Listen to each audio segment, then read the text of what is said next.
ओम नमः शिवाय।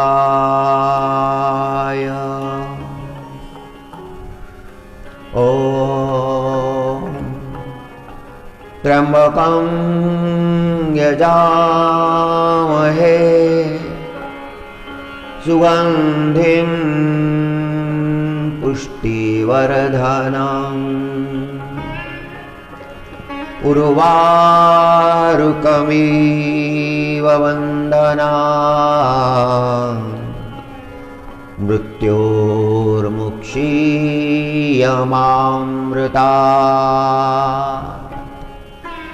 ॐ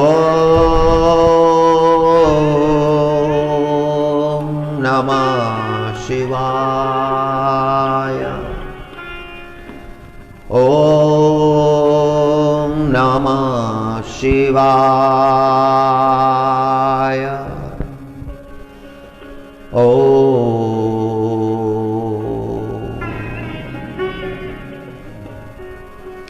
अहो दानमहो धैर्यमहो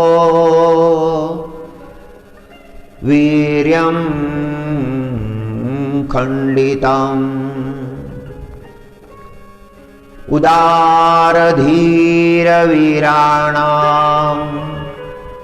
हरिश्चन्द्रो निदर्शनम्।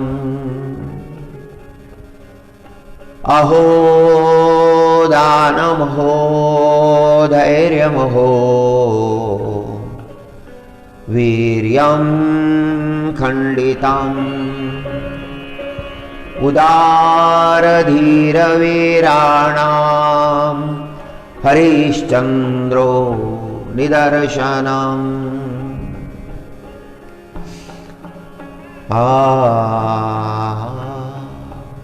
हरिश्चंद्र महाराजांनी गंगेच्या किनारी जे धैर्य प्रगट केलं,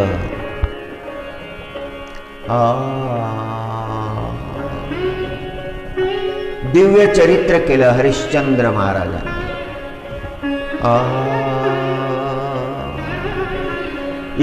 इक्ष्वाकु वंशातला जन्म आहे। हरिश्चंद्र महाराज अयोध्येचे राजे झाले आणि स्वप्नामध्ये आपलं राज्य विश्वामित्राला दान केलं आणि प्रातकाळी जेव्हा विश्वामित्र दान मागण्यासाठी आले तेव्हा ते वचन, स्वप्नामध्ये दिलेलं वचन सत्य केलं।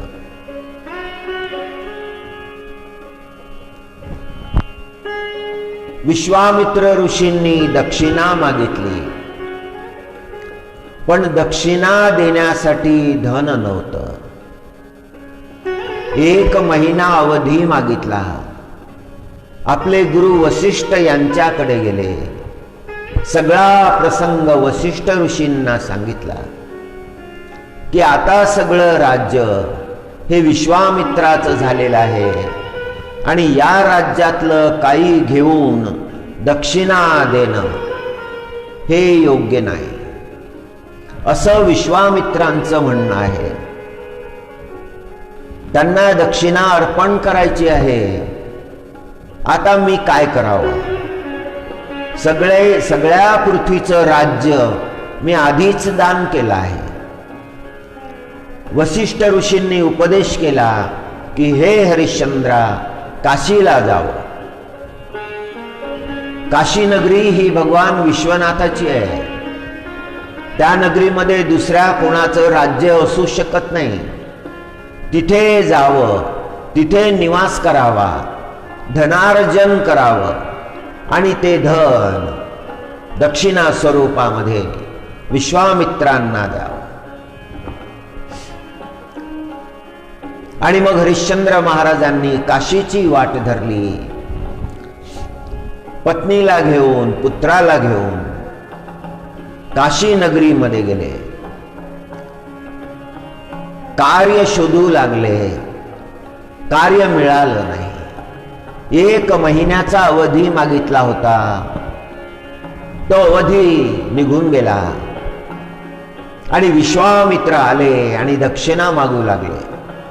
अवधी पूर्ण झालेला आहे, मला एक दक्षिणा ताबडतोब द्यावी. आणि विश्वामित्र म्हणाले, सूर्यास्तापर्यंत वेळ द्या. आणि स्वतःला विकायला निघाले विश्वामित्र. पत्नीने विनंती केली की आधी मला विकावं. आणि हरिश्चंद्र राजा स्वतःच्या पत्नीला विकतो. एका ब्राह्मणानं खरेदी केलं, राणीला दासी म्हणून खरेदी केलं. राणीसोबत रोहिताक्षलाही खरेदी केलं. पण पाहिजे तेवढी दक्षिणेसाठी रक्कम झाली नाही. हरिश्चंद्र राजानेही स्वतःला विकायला घोषणा केली, कौन मुझे खरीदेगा, कौन मुझे खरीदेगा, कौन मुझे खरीदेगा. आणि एका स्मशान चालकानं हरिश्चंद्र राजाला खरेदी केलं. ज्या हरिश्चंद्र राजाचे हजारो सेवक होते, तोच आता एका स्मशान चालकाचा सेवक झाला. आणि मग ती दक्षिणा विश्वामित्रांना दिली. आपलं कर्तव्य पूर्ण केलं. महाराणी दास्यत्व करायला लागली. भयंकर कष्ट सहन करायला लागली. हरिश्चंद्र महाराज त्या डोंबाघरी पाणी भरू लागले. रात्रीच्या वेळेला स्मशानामध्ये गस्त घालू लागले. स्मशानाचं रक्षण करू लागले. अतिशय कठीण प्रसंग आहे, दुर्धर प्रसंग आहे, असह्य प्रसंग आहे. आणि विधीचं विधान रोहिताक्ष हरिश्चंद्र राजाचा पुत्र हा सर्पदंशानं मरण पावला. पुत्र मरण पावलेला आहे. महाराणीनं ते शरीर घेतलेलं आहे, स्मशानामध्ये आलेली आहे. आणि हरिश्चंद्र महाराजांना विनंती करीत आहे की हे प्रेत जाळण्याची मला परवानगी द्यावी. आणि हरिश्चंद्र राजा नाही म्हणतो. आता तो राजा नाही, आता तो तर नोकर आहे त्या स्मशान चालकाचा. कर दिल्याशिवाय मी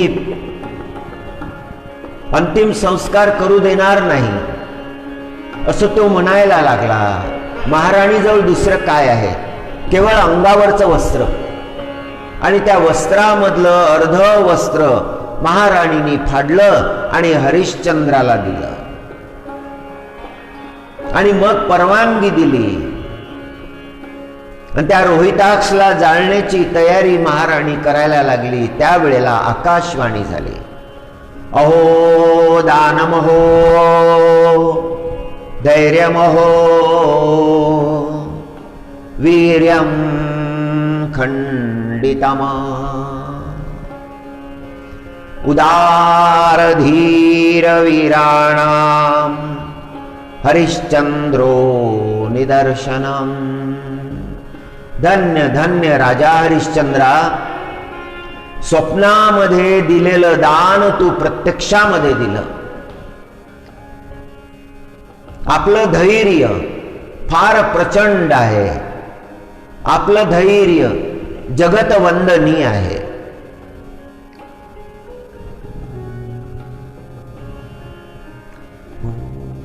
धीरामध्ये वीरांमध्ये आपण साक्षात आदर्श आहात. स्वतःचा पुत्र असूनही आपल्या कर्तव्यामध्ये बाधा पडली नाही. कुठल्याही प्रकारचा मोह आपल्या जीवनात निर्माण झाला नाही. आपलं कर्तव्य आपण मोठ्या निष्ठेनं पार पाडलं. खरं म्हणजे कठीण प्रसंगी धैर्याची परीक्षा होते. कठीण प्रसंगी धर्माची परीक्षा होते. धैर्य आणि धर्म हे कठीण प्रसंगी मनुष्याच्या जीवनामध्ये प्रगट होत असतात. प्राप्त झालेलं दुःख सहन करणं अवघड होऊन जातं. प्राप्त झालेलं दुःख, प्राप्त झालेला अपमान, त्या गोष्टी विचलित करून टाकत असतात. त्यावेळेला आकाशवाणी झाली होती, हरिश्चंद्र समो राजा न भूतो न भविष्यती. भूतकाळामध्येही असा राजा झाला नाही आणि भविष्य काळामध्येही असा राजा होणे नाही. हा प्रसंग श्रीमद भागवतामध्येही आलेला आहे, वाल्मिकी रामायणामध्येही आलेला आहे, मार्कंडेय पुराणामध्येही मार्कंडेय ऋषीने वर्णन केलेलं आहे. फार दिव्य चरित्र आहे विश्वामित्रांचं. आपल्या संत महात्म्यांनी ते चरित्र सांगितलं, कारण त्या चरित्राचे जे सद्गुण आहेत ते जनमानसामध्ये प्रतिष्ठित व्हावे. धैर्य हा गुण आहे. धैर्य हा फार महत्वाचा गुण आहे. संकट काळामध्ये मनुष्याला आपल्या स्थानावर जो कायम ठेवतो ते धैर्य. धैर्यवान लोक संकटांना घाबरत नाही. प्राप्त झालेल्या संकटाला मोठ्या धैर्यानं तोंड देतात. त्यांचं धैर्य ढळत नाही. असे अनंत उदाहरण आपल्या धर्मग्रंथामध्ये सापडतात. एक राजा होऊन गेला, त्या राजाची चर्चा आहे. फार मोठी धनसंपदा त्या राजाच्या जवळ होती. आणि जेव्हा धनसंपदा होती तेव्हा सगळे त्या राजाचा जय जयकार करत होते. भाई, बंधू, पुत्र, आप्त मित्र, सगळं जगच प्रेमळ लोकांनी भरलेलं आहे असं त्या राजाला वाटत होतं.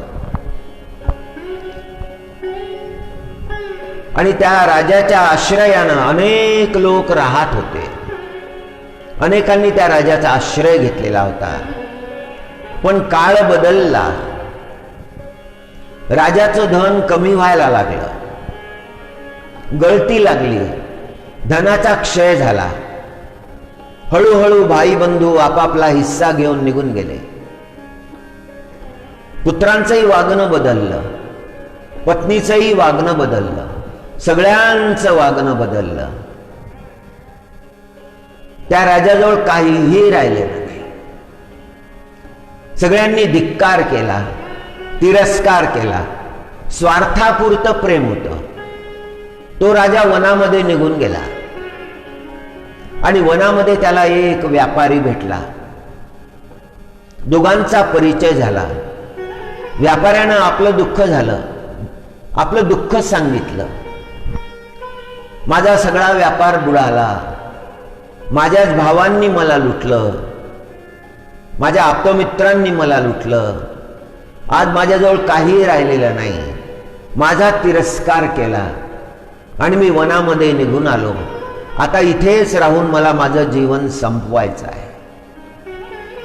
दोघं मित्र बोलायला लागले.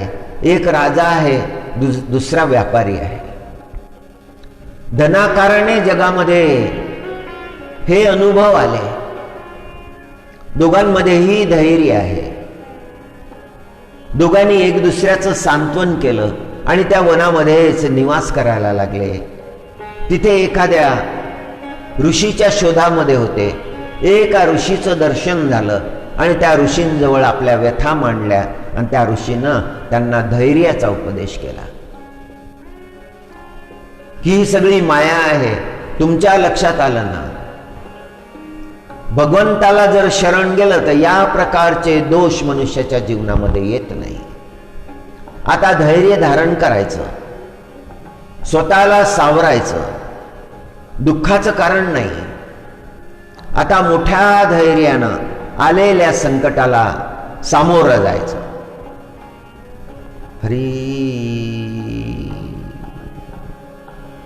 धैर्य फार मोठा सद्गुण आहे मनुष्याच्या जीवनात. धैर्याच्या आधारे मनुष्य संकटांना पार करून जातो.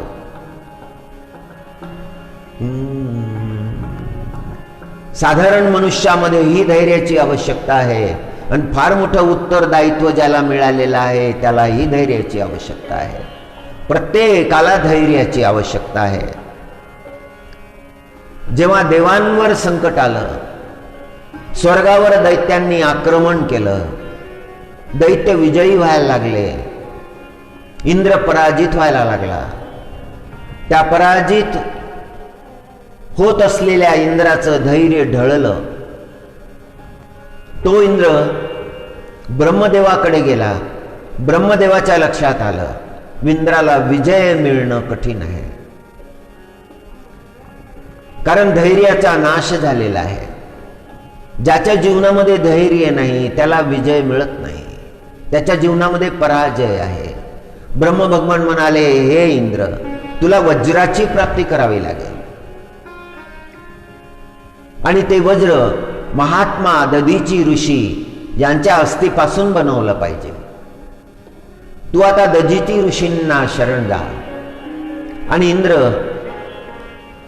दधीची ऋषींच्या भेटीसाठी नैमिषारण्यामध्ये आले. दधीच्या ऋषींना वंदन केलं. महाराज, आपल्या अस्थी पाहिजेत. धैर्यवान तपस्वी महातपस्वी दधीची यांनी मान्य केलं, माझ्या अस्थी मी द्यायला तयार आहे. आणि दधीची ऋषींनी अस्थी दिल्या. त्या अस्थींचं वज्र विश्वकर्माने बनवलं आणि मग कुठे इंद्राला यशाची प्राप्ती झाली. दधीची ऋषींचं धैर्य हे पाहण्यासारखं आहे.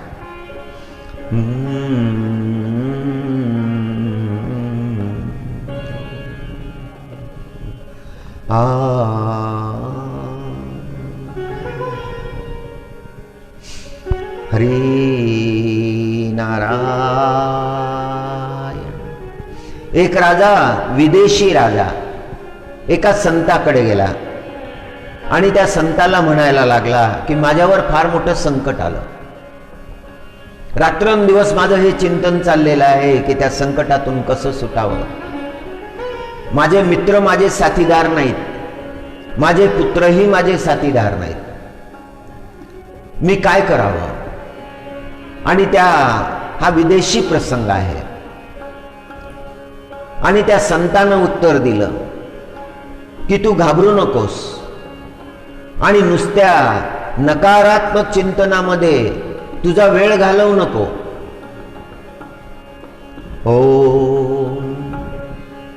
Don't waste life in doubts and fears. Face the life and you will be a better man. संशयामध्ये आणि भीतीमध्ये तू तुझं जीवन घालवू नको. धैर्यानं जीवनाला सामोरा जा, जीवनाचा सामना कर. आणि जेव्हा तू जीवनाचा सामना करायला लागशील तेव्हा तुझ्या लक्षात येईल की तू एक वेगळा मनुष्य आहेस. You will be a better person. एक राजा होता. आता या राजाला दुसऱ्या राजाचा प्रसंग सांगितला की एक राजा होता, त्याने आपलं राज्य गमावलं. सगळ्यांनी त्याच्यासोबत विश्वासघात केला होता म्हणून त्याचं राज्य गेलं आणि तो वनामध्ये आपलं मुख लपवून बसला. त्याच्या मनामध्ये विचार आला की आपण पुन्हा सैन्य एकत्र करावं, आपलं गमावलेलं राज्य पुन्हा प्राप्त करावं. त्याने पुन्हा सैन्य एकत्र करण्याचा प्रयत्न केला. थोडं बहुत सैन्य मिळालं त्याला. त्या देशावर आक्रमण केलं, आपला देश परत घेण्याचा प्रयत्न केला. पण युद्ध आता स्वतःच्या लोकांसोबतच होतं. जे कधी काळी राजानं पाळले होते, पोसले होते, तेच आता विरोधामध्ये होते. राजाला विजय मिळाला नाही. निराश तो राजा वनामध्ये एका वृक्षाखाली बसलेला आहे. त्यांनी एक कीटक पाहिलेला आहे. त्या वृक्षाच्या बुंध्यावर एक कीटक चढताना दिसला. राजानं लक्ष दिलं. तो कीटक चढला चढला चढला, काही अंतरापर्यंत चढला आणि तिथून पडला सरळ भूमीवर. पुन्हा काही क्षणामध्ये तो सावरला कीटक, पुन्हा चढायला लागला. काही अंतर त्यांनी पार केलं आणि पुन्हा कोसळला, अनेक बार कोसळला, पण त्या कीटकानं प्रयत्न सोडला नाही. राजा लक्ष द्यायला लागला, हा कीटक प्रयत्न सोडत नाही. आणि पुन्हा तो कीटक चढला आणि त्याला जिथे पोहोचायचं होतं अगदी शेवटपर्यंत तो चढतच गेला. मग काही तो पडला नाही. राजाने दृश्य पाहिलं, त्या राजाच्या मनामध्ये हा संदेश निर्माण झाला, हा बोध झाला की प्रयत्न पुन्हा पुन्हा करावे. राजाची वृद्धावस्था होती, राजाने प्रयत्न सोडले नाही. पुन्हा तो प्रयत्नशील झाला, पुन्हा सैन्य उभारलं आणि तो देश पुन्हा जिंकला. त्याच देशाचा तो पुन्हा स्वामी झाला. ज्या लोकांनी विश्वासघात केला होता ते सगळे मग त्या राजाला शरण आले. राजाने पाहिलं की ज्यांना मित्र समजलं होतं ते मित्र नव्हते. खरं म्हणजे त्या राजाच्या अंतःकरणामध्ये जे धैर्य निर्माण झालं, संकटाला सामोरं जाण्याचं जे धैर्य निर्माण झालं, म्हणून त्या राजाला विजय प्राप्त झाला. जीवनामध्ये असे छोटे छोटे प्रसंग आपल्याला प्रेरणा देत असतात. निराश विचार जर जीवनामध्ये आले तर आपल्या जीवनाचं ते खच्चीकरण करतात. निराश विचार आपली प्रगती होऊ देत नाही. प्रयत्न आरंभ होण्यापूर्वीच ते संपवून टाकतात. निराश विचार योग्य नाहीत. मनुष्यानं जीवनामध्ये सकारात्मक विचार धारण केले पाहिजे.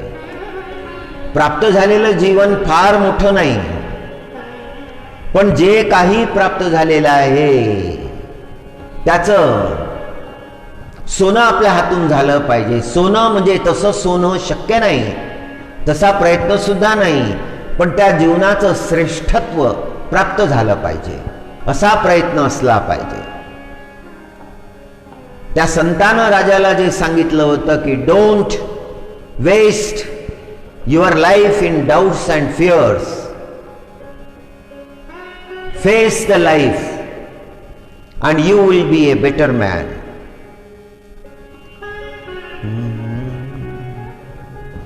हरि ओम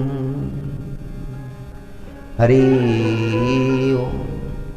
एका मुलानं हा प्रसंग सांगितला होता. 10वीच्या परीक्षेला बसलेला एक मुलगा, त्याने हा प्रसंग आम्हाला सांगितला. त्यानं येऊन सांगितलं की look at this message, don't waste your life in doubts and fears. तो मेसेज, तो संदेश एवढा आवडला की आजही तो लक्षात आहे. आज तो मुलगा फार मोठ्या पदावर आहे. हरी, कितीही ऐश्वर्य प्राप्त झालं, कितीही विद्या प्राप्त झाली, केवढंही नाव प्राप्त झालं, कितीही सुखाचे भोग प्राप्त झाले, पण आत्मसाक्षात्कारच झाला नाही तर काहीच प्राप्त झालेलं नाही. धन कोणाला सोबत नेता आला आहे. प्राप्त केलेली विद्या जीवनामध्ये जर उपयोगी पडली नाही, प्राप्त झालेली विद्या तेव्हाच उपयोगी पडेल जेव्हा मनुष्य प्रयत्न करेल. प्रयत्न सोडू नये, धैर्य सोडू नये. एका संतांना प्रवचनामध्ये सांगितलं होतं, छाड़िए ना हिम्मत, बिसारो ना राम.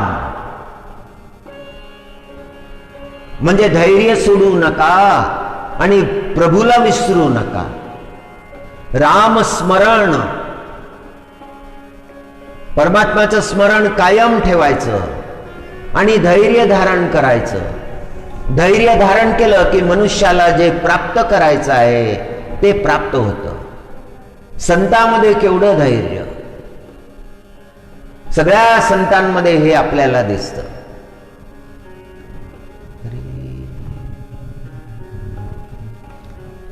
आत्मज्ञानाची प्राप्ती केली पाहिजे, परमतत्वाची प्राप्ती केली पाहिजे. हरी कृपाया केली संतजनी, कृपाया केली संतजनी, माझी अलंकारिली वाणी. संतजनांनी कृपा केली आणि माझी वाणी जी आहे ती अलंकृत केली. माझ्यावर एवढी कृपा केली की माझी वाणी अलंकार झाली. प्रीती हे लाविली कीर्तनी, तुका म्हणे चरणी लोळतसे. संत महात्म्यांनी कृपा केली. महाराजांची जी सहज बोलणारी वाणी आहे त्यामध्ये शास्त्राचे तत्व आले, शास्त्राचे संदेश आले आणि ते संदेश आल्यामुळे, ते शास्त्राचे तत्व आल्यामुळे ती वाणी अलंकृत झाली. महाराजांच्या वाणीमध्ये शास्त्र आहेत, जीवनाला मार्ग दाखविणारे शास्त्र. प्रत्येकाला काही ना काही मिळेल. जो महाराजांना शरण जाईल, महाराजांच्या वाणीचं अवलंबन करेल, महाराजांची वाणी आपल्या अंतःकरणामध्ये धारण करेल, त्याचं कल्याणच होईल. हजारो लोकांचं कल्याण झालं आहे आणि पुढेही होणार आहे. कृपाया केली संतजनी, माझी अलंकारिली वाणी. प्रीती हे लाविली कीर्तनी, तुका चरणी लोळतसे. एका खेड्यामध्ये एक अडाणी आई होती, शिकलेली नव्हती, पण तिच्या अंतःकरणामध्ये फार श्रेष्ठ विचार होते. तिला असं वाटायचं की आपलाही पुत्र शिकला पाहिजे, आपल्या पुत्रालाही ज्ञान प्राप्त झालं पाहिजे. गावामध्ये विद्यालय नव्हतं, बाजूच्या गावामध्येही विद्यालय नव्हतं आणि बरंच लांब एक गाव होतं, तिथे गुरुकुल होतं. एका फार मोठ्या संतानं सांगितलेला प्रसंग आहे हा. त्यांच्या मुखातून आम्ही ऐकला आणि त्या बालकानं शिकावं अशी त्या आईची इच्छा आहे आणि बालकाचीही इच्छा आहे. अनेक दिवसापासून त्या बालकानं हट्ट धरलेला आहे, हे माते मला शिक्षण घेण्याची इच्छा आहे, मला शास्त्र वाचावेसे वाटतात.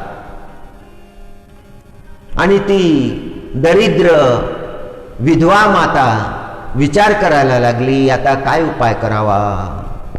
बालकाला शिकण्याची इच्छा आहे आणि त्या दरिद्र विधवा मातेनं चौकशी करायला सुरुवात केली.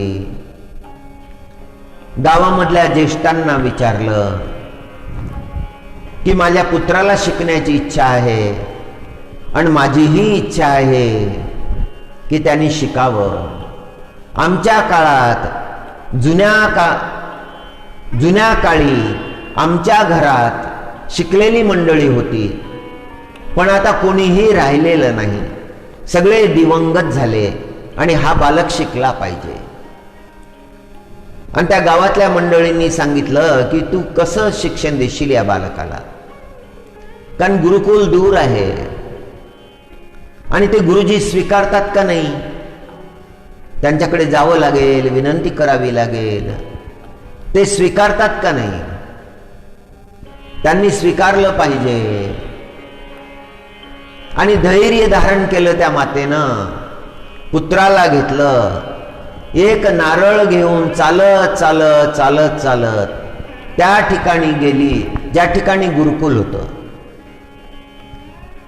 आणि गुरुकुलाचे जे गुरुजी होते ते विद्यार्थ्यांना संथा देत होते. मंत्रोच्चार चालला होता. लांबून त्या मातेनं तो मंत्रोच्चार ऐकला. तिच्या अंतःकरणामध्ये पूज्य भाव निर्माण झाला. परमात्मा माझ्यावर कृपा करा. हे लहान लहान बालक जसा मंत्राचा उच्चार करीत आहे तसाच मंत्रोच्चार माझ्या पुत्रानं सुद्धा करावा. एवढी कृपा माझ्यावर करा.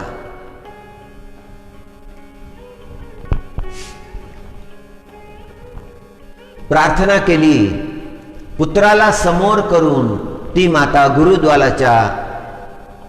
गुरुकुलाच्या द्वाराजवळ आली आणि हात जोडून उभी राहिली. गुरुकुलाचे आचार्य त्यांनी पाहिलं कोणीतरी विधवा स्त्री उभी आहे. तिच्यासोबत एक छोटासा 5 वर्षाचा बालक आहे. गुरुजीचा प्रकार लक्षात आला. गुरुजी बाहेर आले आणि त्या स्त्रीला विचारलं काय पाहिजे. आणि त्या विधवा स्त्रीनं सांगितलं हा माझा बालक आहे, याचं वय 5 वर्ष झालं आहे. आता हा गुरुकुलामध्ये विद्या प्राप्त करण्यासाठी योग्य झाला आहे. आपल्या चरणी माझी प्रार्थना आहे की हा बालक आपल्या गुरुकुलामध्ये विद्या प्राप्त करण्यासाठी आपण ठेवून घ्यावा. गुरुजींनी सांगितलं की मी दानाचं कार्य करतो, पण बालकांना ठेवून घेत नाही. दररोज बालक येतात, विद्या प्राप्त करतात, मंत्रपाठ करतात, शिक्षण घेतात, संध्याकाळी निघून जातात. हा बालक जर दररोज येत असेल तर याला मी शिक्षा देईल, याला चांगल्या प्रकारे ज्ञान देण्याचा प्रयत्न करेल, पण याला ठेवून नाही घेता येत. तुम्हाला दररोज याला घेऊन यावं लागेल आणि घेऊन जावं लागेल. आता ती विधवा स्त्री एका मोठ्या परिवाराच्या घरी दासी म्हणून काम करत होती आणि जे काही थोडं बहुत मिळत होतं त्यावर त्यांचं जीवन उदरनिर्वाह चालत असे. आता मोठा प्रश्न पडला, आता या बालकाला दररोज इथे कसं आणायचं आणि परत कसं घेऊन जायचं. पण बालक तर शिकलाच पाहिजे. माता विचार करायला लागली, गुरुदेव आपण जसं सांगता मी तसं करीन. परत गेली. रात्रभर ते चिंतन. रात्रीच्या वेळेला तो बालक उठला आणि पाहिलं आई बिछाण्यावर नाही. त्यांनी शोधायला सुरुवात केली. त्यांनी पाहिलं आई तुळशी जवळ बसलेली आहे, हात जोडून बसलेली आहे. तिच्या डोळ्यातून अश्रू वाहत आहे. एकुलता एक पुत्र आहे आणि त्याला शिक्षण देता येत नाही, त्याला विद्या देता येत नाही. गुरुजीला तर शब्द दिला आहे, आता कसं करावं. ज्याच्या घरी दास्यत्व करत होती तो परवानगी देणार नाही. माझ्या बालकाचं जीवन असंच नष्ट होईल. तिच्या अंतःकरणामध्ये विचार आहेत. बालक जवळ आला आणि बालकानं तिच्या गळ्यामध्ये हात टाकले आणि तिला म्हणायला लागला, तू का रडतेस आई. आई म्हणाली, अरे उद्या तुला गुरुकुलाला घेऊन जायचं आहे आणि परत आणायचं आहे. जर मी गुरुकुलाला तुला घेऊन गेली आणि परत आणायला पुन्हा तिथे आली तर ज्यांच्या घरी मी सेवा करते ते मला ती सेवा देणार नाही आणि मग भोजनाचा प्रसंग येईल. मग कसं करायचं? मी चिंतातूर झालेली आहे. चिंतेमुळे मला झोप आली नाही. बालक म्हणाला की हे माता, मी जात जाईल, एकटाच जात जाईल. रस्ता मला माहीत झाला, तू काही चिंता करू नकोस. आईनं विचारलं, खरंच जाशील? बालक म्हणाला, होय माता, मी खरंच जाईल. आणि दुसऱ्या दिवशी तो बालक गेला. माता दिवसभर चिंतन करत होती, कसा गेला असेल, कसा गेला असेल, एवढं लांबचं अंतर कसं पार केलं असेल. संध्याकाळी बालक परत आला. बालकाला पाहून मातेला खूप आनंद झाला. त्या लहानशा बालकानं आईचं मुख आपल्या दोन्ही हातामध्ये घेतलं आणि सांगायला लागला की आज मी मंत्र ऐकले. मंत्र ऐकून माझं अंतःकरण खूप प्रसन्न झालं, मला प्रसन्नता झाली. आज काही मला मंत्र शिकता नाही आले, पण मी लवकरच शिकणार आहे. दररोज तो बालक जायला लागला, गुरुकुलामध्ये बसायला लागला. त्याला मंत्रपाठ आवडायला लागला. मंत्र त्याच्या मुखोद्गत झाले. आता तो मंत्र म्हणायला लागला. येता जाता मंत्रांचा उच्चार, रात्रंदिवस मंत्रांचा उच्चार, आणि काही महिन्यामध्येच तो मंत्रवान झाला.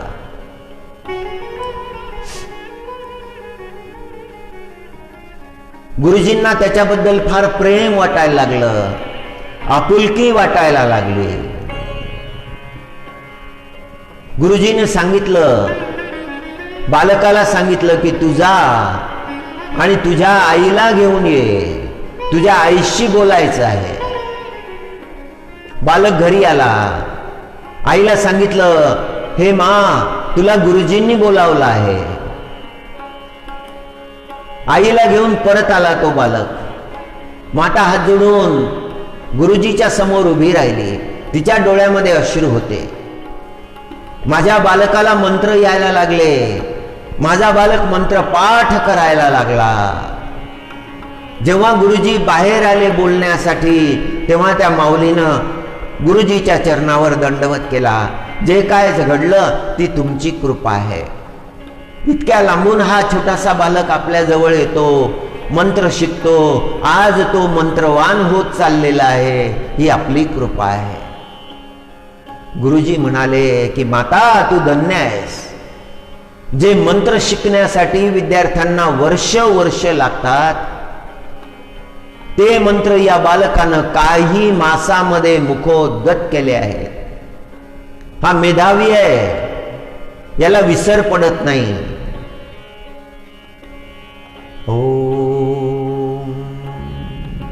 ही सगळी आपली कृपा आहे गुरुदेव, आपली कृपा झाली. गुरुदेव मनामध्ये विचार करायला लागले. शिकवण्याचा प्रयत्न तर सगळ्यांना करत आहोत, सगळ्यांना विद्या देण्याचा प्रयत्न करत आहोत, पण सगळेच काही विद्या घेत नाही. सगळ्यांच्याच अंतःकरणामध्ये काही तो शुद्ध भाव निर्माण झालेला नाही. फार कठीण काळ होता त्या मातेच्या समोर, आणि त्या मातेनं मोठ्या धैर्यानं त्या कठीण काळाला तोंड दिलं. गुरुजीनं विनंती केली, फार लांबून बालकाला यावं लागतं. आता एक उपाय आहे. इथे जवळच एक आश्रम आहे, त्या आश्रमामध्ये तुम्ही निवास करा. तुमच्यासारख्या अनेक स्त्रिया तिथे आहेत. तिथे तुमच्या हाताला काम मिळेल, भोजनाची चिंता राहणार नाही आणि बालकाचं शिक्षण सहज होईल. गुरूंनी कृपा केली, आश्रमामध्ये स्थान मिळवून दिलं आणि तिथे ती राहून आश्रमाची सेवा करायला लागली. सेवा फार नम्रतेनं केली. आश्रमाचे जे आचार्य होते, त्यांनाही सेवा आवडली, तिचा सन्मान केला. बालक विद्या प्राप्त करायला लागला, वेद मुखोद्गत झाले, चारही वेद मुखोद्गत झाले, मंत्रवान झाला, जगाचं भूषण झाला. एका फार मोठ्या ऋषीचा हा प्रसंग आहे. प्रयत्नाशिवाय मनुष्याच्या जीवनामध्ये ज्ञानाचा प्रकाश येत नाही. प्रयत्नाशिवाय मनुष्याला जीवनामध्ये आत्मज्ञानाची प्राप्ती होत नाही. प्रयत्न करायचेच आहे, सगळ्यांनाच प्रयत्न करावे लागतात. व्यापाऱ्याला प्रयत्न करावे लागतात, दुकानदाराला प्रयत्न करावे लागतात, नोकरदाराला प्रयत्न करावे लागतात. जे जे जगामध्ये आहे त्यांना त्यांना प्रयत्नच करावे लागतात, फार मोठे प्रयत्न करावे लागतात. पण ते मोठे प्रयत्न कशासाठी, हा महत्वाचा मुद्दा आहे. कशासाठी? विद्या प्राप्त करायची आहे, धनार्जनासाठी विद्या, धन प्राप्त करण्यासाठी विद्या.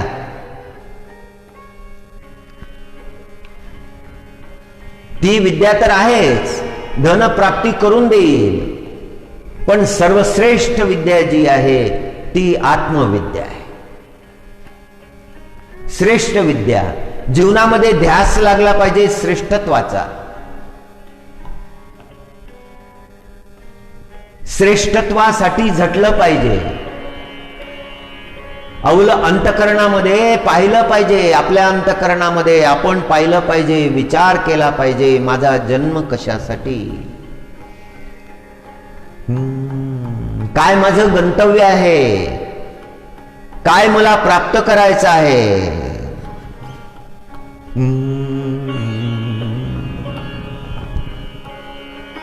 दुसऱ्या महायुद्धाचा प्रसंग आहे.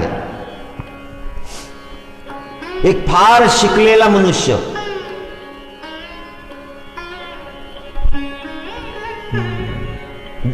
जातीनं जीव होता म्हणून बंदिस्त केला होता, आणि त्या बंदीखान्यामध्ये अनेक जीव लोक होते. गॅस चेंबर निर्माण केलेले होते आणि त्याच्यामध्ये अनेकांना कोंडून मारलं जात होतं. संख्या फार मोठी होती आणि हा जो जीव होता याच्यावरही ते संकट आलं होतं, फार मोठं संकट. अनेक वेळा त्याला त्या गॅस चेंबर मध्ये कोंडलं होतं, पण काहीतरी निमित्त घडलं आणि तो वाचला, अनेक वेळा वाचला. दुसरं महायुद्ध संपलं आणि सगळे जे उरलेले ज्यूस होते त्यांना मुक्ती मिळाली. यांनी शोध घेतला तर लक्षात आलं याच्या परिवारातले सगळे मारले गेले होते. गॅस चेंबर मध्ये त्याच्या दोन्ही कन्या मारल्या गेल्या होत्या, पत्नी मारल्या गेली होती, वडील मारल्या गेले होते. आता त्याच्या समोर प्रसंग पडला की परिवारातले सगळे नष्ट झालेले आहेत, तो एकटाच उरलेला आहे. आणि मनामध्ये विचार आला, what for I am alive, मी कशासाठी जिवंत आहे, मला परमात्म्यानं जिवंत कशासाठी ठेवलं आहे. इतक्या संकटामधून मी तरलो.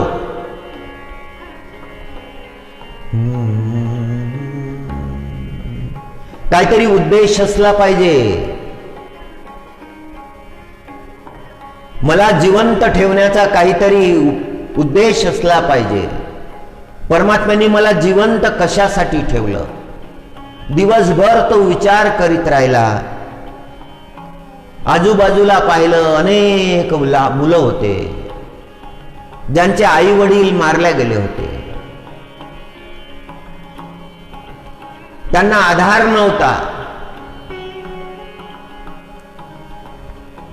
त्याच्या मनामध्ये विचार आला की हे सगळे निराधार आहेत, यांचे आई वडील गॅस चेंबर मध्ये कोंडून मारल्या गेलेले आहेत, यांचं कोणीही राहिलेलं नाही, यांचा सांभाळ कोण करेल? फार मोठा प्रश्न त्यांच्या समोर निर्माण झालेला आहे. आणि त्या विचारवंतानं खरं शिक्षण ज्याला प्राप्त झालेलं आहे, अंतःकरणाचा विकास हे खरं शिक्षण आहे. बुद्धीचा विकास तर ठीकच आहे, पण त्याच्याही पेक्षा महत्व आहे अंतःकरणाचा विकास. त्या अंतःकरणातल्या भावनाच जर विकसित झाल्या नाही तर मनुष्य मनुष्य होत नाही. त्यांच्या अंतःकरणातला करुणेचा झरा आटायला नको, त्याच्या डोळ्यातला प्रेमभाव नष्ट व्हायला नको.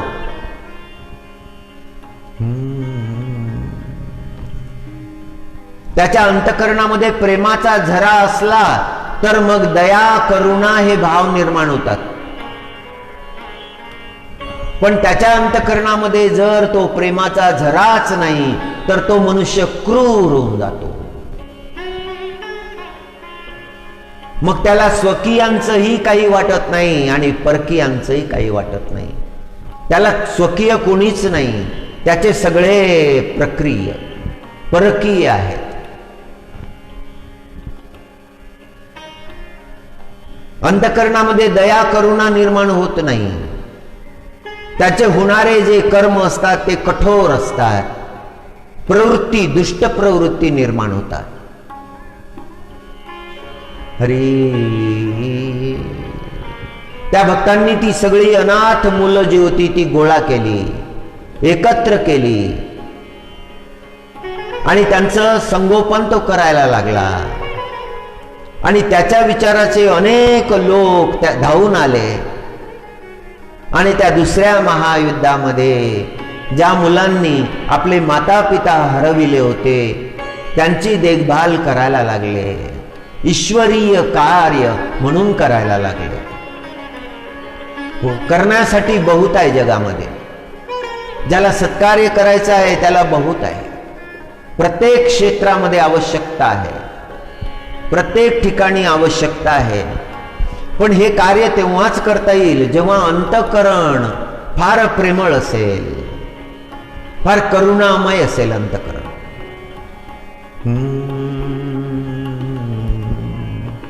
हरी.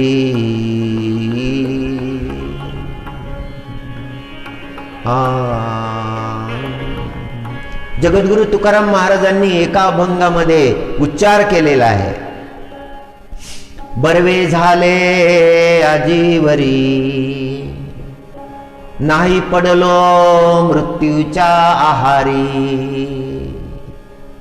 हे छान झालं. महाराज म्हणतात अजून मृत्यूच्या आहारी पडलो नाही, कारण समोर पाहिलं अनेक गेले. सगळ्यांना राहायचं होतं पण राहिले नाही, मृत्यूचा ग्रास झाले. आपल्याला का जिवंत ठेवलेला आहे? कशा करता परमात्म्याने आपल्याला जिवंत ठेवलं? दुसऱ्या महायुद्धामध्ये जिवंत राहिलेल्या त्या भक्तानं मनाशी विचार केला, वाय आय एम अलाइव्ह, मी का जिवंत आहे? काय साध्य करायचं आहे मला? कशासाठी परमात्म्यानं ठेवलेलं आहे? त्या भक्ताला आधार व्हायचं होतं, त्या मुलांचा आधार व्हायचं होतं. जगामध्ये जे आधार झाले तेही पूज्य आहेत. कोणाचा तरी आधार झाले ते पूज्य आहेत, आणि तो आधार घेऊन ज्यांनी आपलं जीवनही श्रेष्ठ करून टाकलं तेही पूज्य आहे. आधार देणाऱ्याचाही विसर व्हायला नको. ज्याने आधार दिला त्याचे ऋण आहेत, त्यांनी कष्ट घेतलेले आहे, कृपा केलेली आहे. ते ऋण कसं कोणाचा आधार घेऊन मोठं झाल्यानंतर मग आधार घेऊन मोठं झालेल्यानं कोणाचा तरी आधार व्हायचा.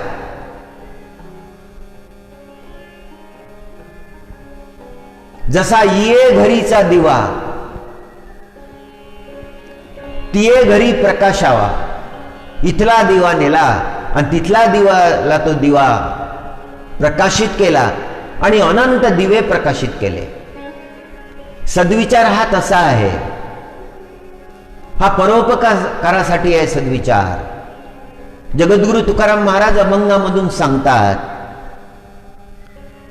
बर्वे झाले आजीवरी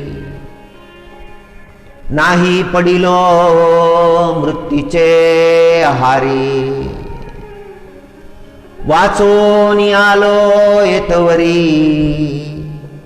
उरले ते हरी तुम्हा समर्पण.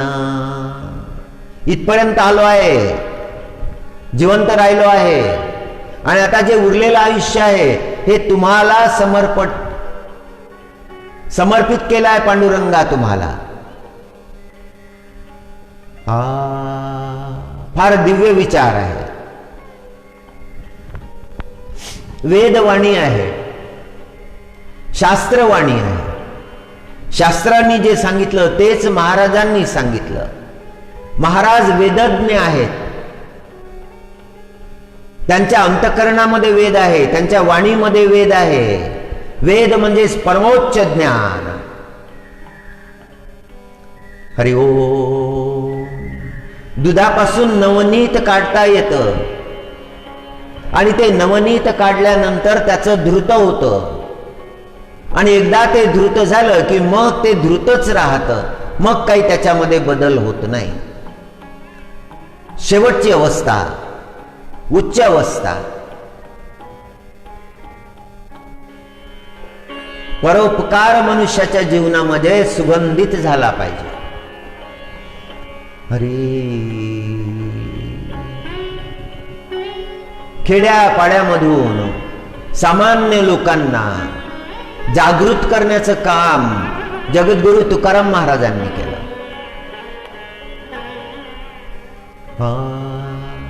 एकदा भयंकर दुष्काळ पडला होता. लोक अन्न करीत मरत होते आणि ते लोक तुकोबाकडे आले. अहो तुकोबा, आमचे मुलं मरत आहेत, अनेक लोक मरून गेलेले आहेत, अन्नान्न दशा आहे. तुकोबाला करुणा आली आणि आपल्या जवळ जेवढं धान्य होतं ते सगळं लुटवून दिलं. स्वतःचाही विचार केला नाही, सगळं देऊन टाकलं.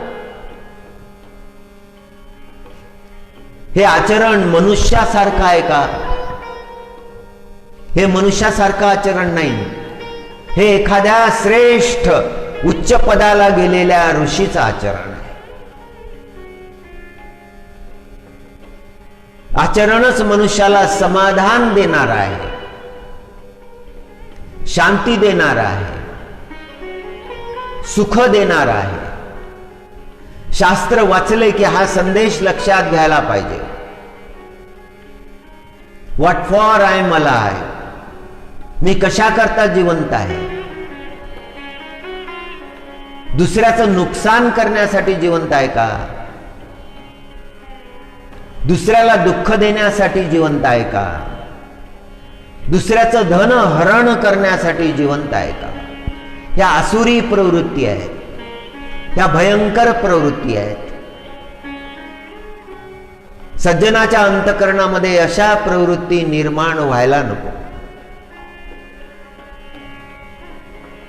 कोकणातला प्रसंग आहे. एक मुलगा शिक्षण घेण्यासाठी पुण्यामध्ये गेला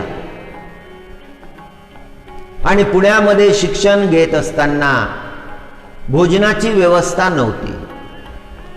तर एका सज्जनानं त्याच्यासाठी वार लावून दिले.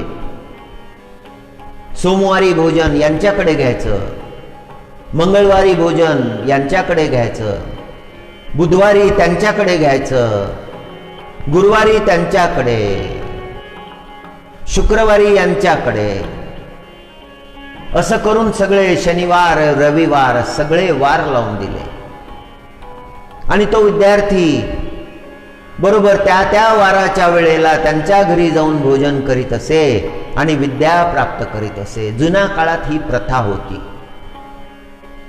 पण एक दिवस काय घटना घडली की ज्यांच्याकडे भोजनाचा वार होता ती मंडळी कुठेतरी निघून गेली. आता भोजनाची व्यवस्था नाही. आता कोण देईल आपल्याला भोजन, हा मोठा प्रश्न पडला. भूक लागलेली आहे, दिवसभर काहीच मिळालं नाही, भुकेनं जीव व्याकुळ झाला. मनामध्ये विचार आला, आता काय करावं. या विचार करता करता करता एका मंदिरामध्ये गेला.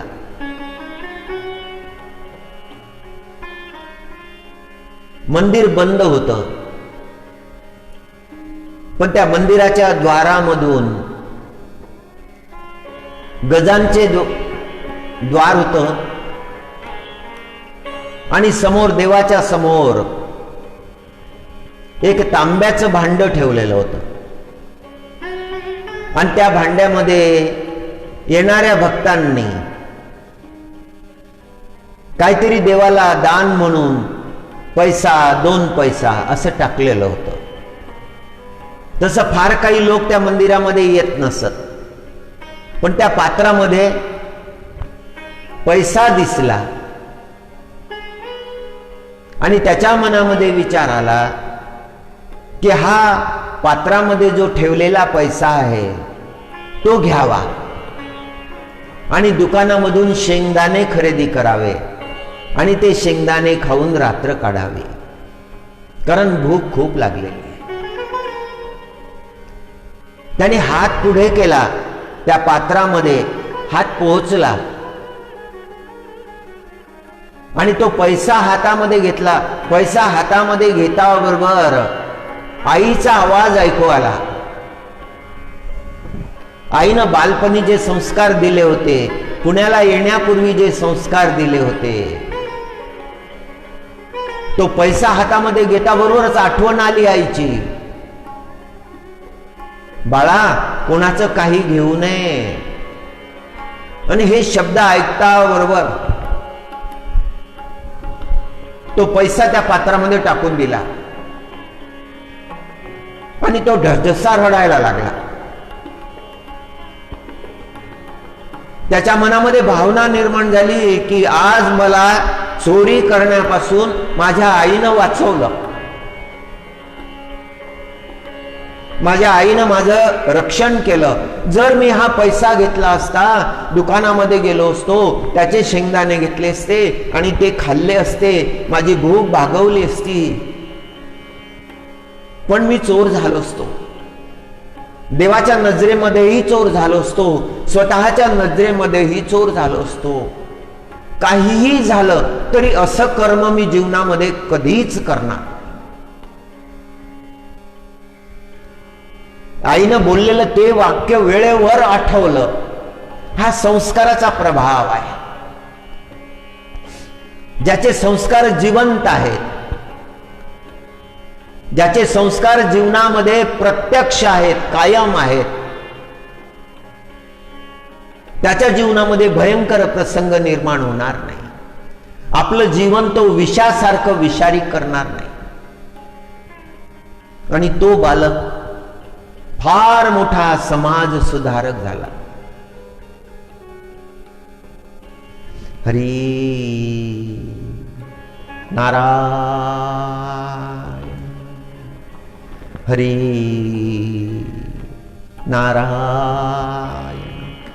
श्रेष्ठ तत्व ऐकायचे आणि ते जीवनामध्ये धारण करायचे.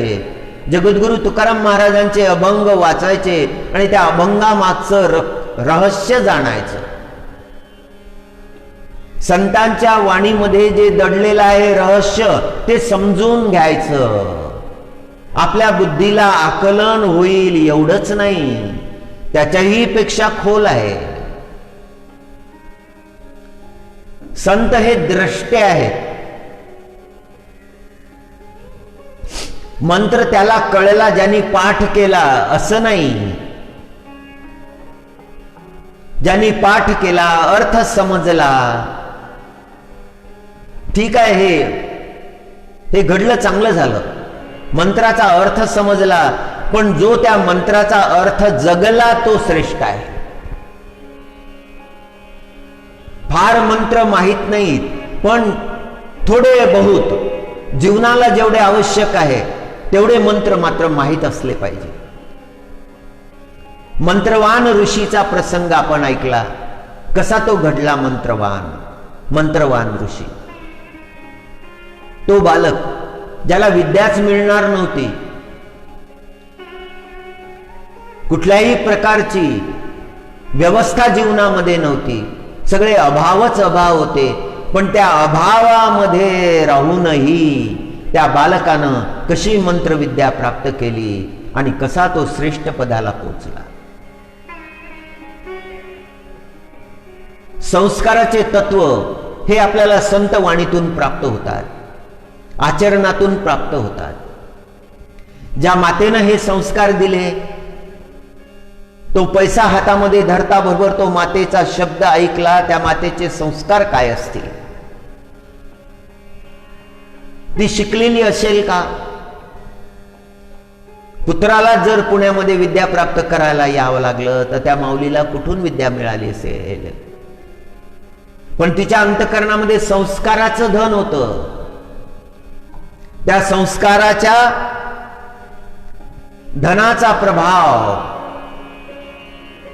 त्या संस्काराचा सुगंध बालकाच्या जीवनामध्ये दरवळला. शरीर राहत नाही, शरीर जाणार आहे, निश्चित जाणार आहे, पण या शरीरानं केलेले जे कर्म आहे त्याचा सुगंध जगामध्ये दरवळतो.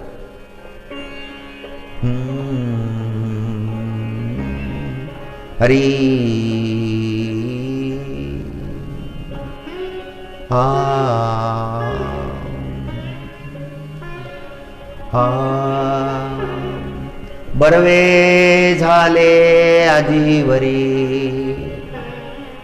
नाही पडिलो मृत्यूचे आहारी, वाचून आलो येथवरी, उरले ते हरी तुम्हा समर्पण. जे काही जीवन उरलेलं आहे परमात्मा, हे मी तुम्हाला समर्पित करतो. ओम नमो नारायणाय. ओम नमो नारायणाय.